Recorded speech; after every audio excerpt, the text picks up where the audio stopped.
Matthew 21. As they approached Jerusalem and came to Bethphage on the Mount of Olives, Jesus sent 2 disciples, saying to them, "Go to the village ahead of you, and at once you'll find a donkey tied there, with her colt by her. Untie them and bring them to me.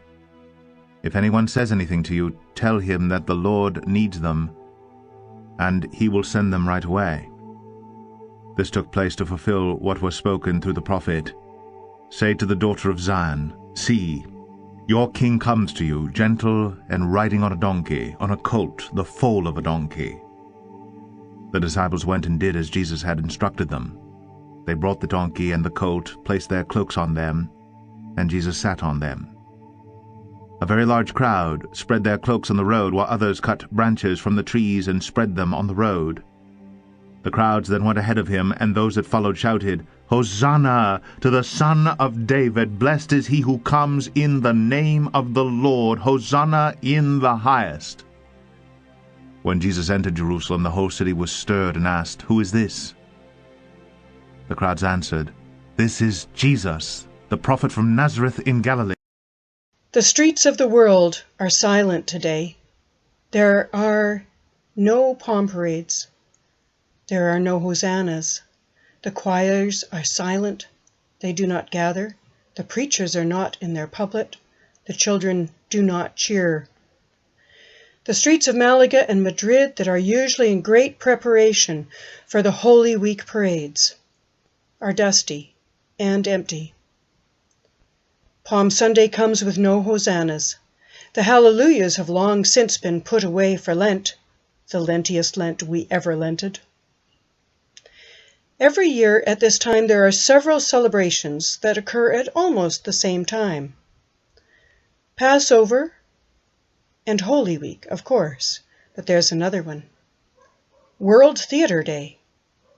Now that may seem strange, but it makes perfect sense, because the first Palm Sunday was one of the greatest pieces of street public theater that ever was. On one side of Jerusalem, Pontius Pilate, the governor of Judea, entered on his great white stallion. He was surrounded by soldiers, chariots, and arms, prisoners and slaves. On the other side, Jesus entered on a colt, actually a female donkey, followed by her foal. He was surrounded by unarmed men and women, and children with palm branches cheering.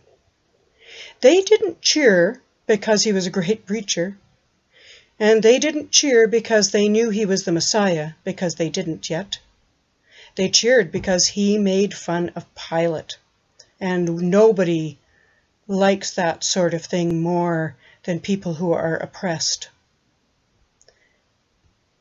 Jesus contrasted the peaceful people and the children with palm fronds with the war machine that was represented by Pilate.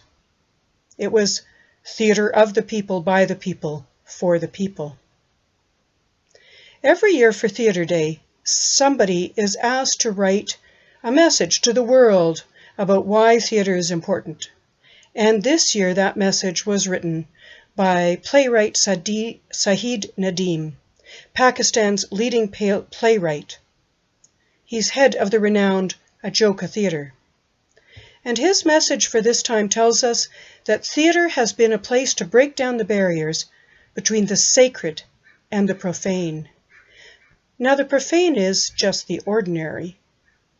Ordinary places with ordinary people doing ordinary things, going about ordinary business. It can, though, also mean the unclean. In Pakistan, there have been rigid rules about the separation of the sacred and the profane, the sacred and the ordinary. Those rules meant that people could not gather together, those of different faiths. And it also separated the sacred from everyday life.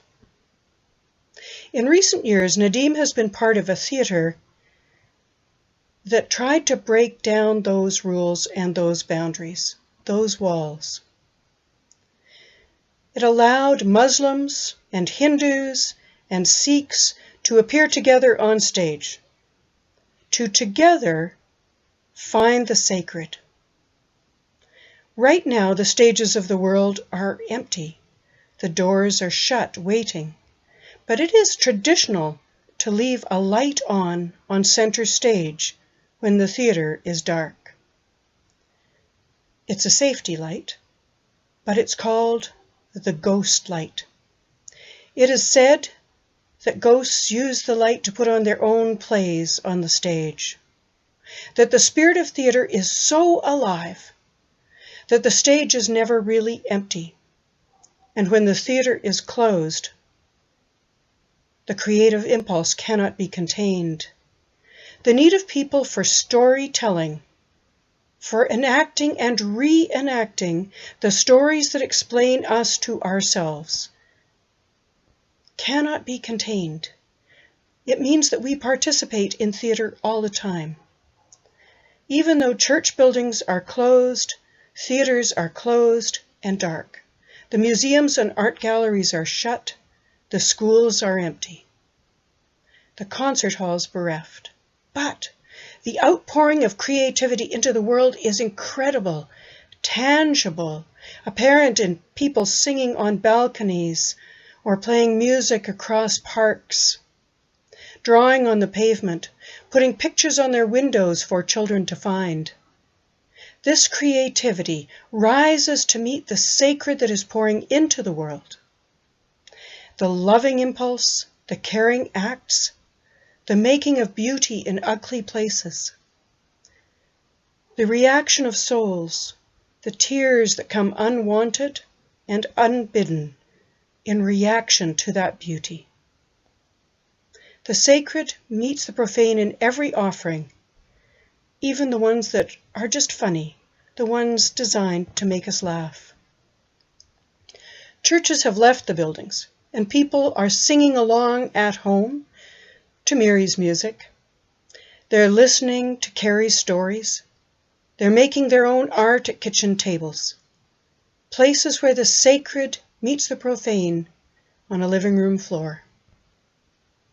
Enforced idleness leaves time for music and art and poetry, for storytelling, baking and painting, for drawing and songwriting and playhouses, and for window hearts.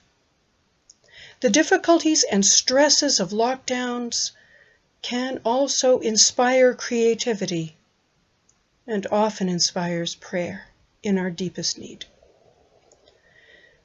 These are bigger things than we can imagine. Remember, Jesus threatened an empire with a donkey and some palm fronds and a few children. We can make a world in a moment of shared creation. We enter Holy Week not knowing what the future holds. As Christians, we've been here before. There is darkness coming, but the ghost light is lit. The Spirit plays on the world stage, and the people wait for the curtain to rise.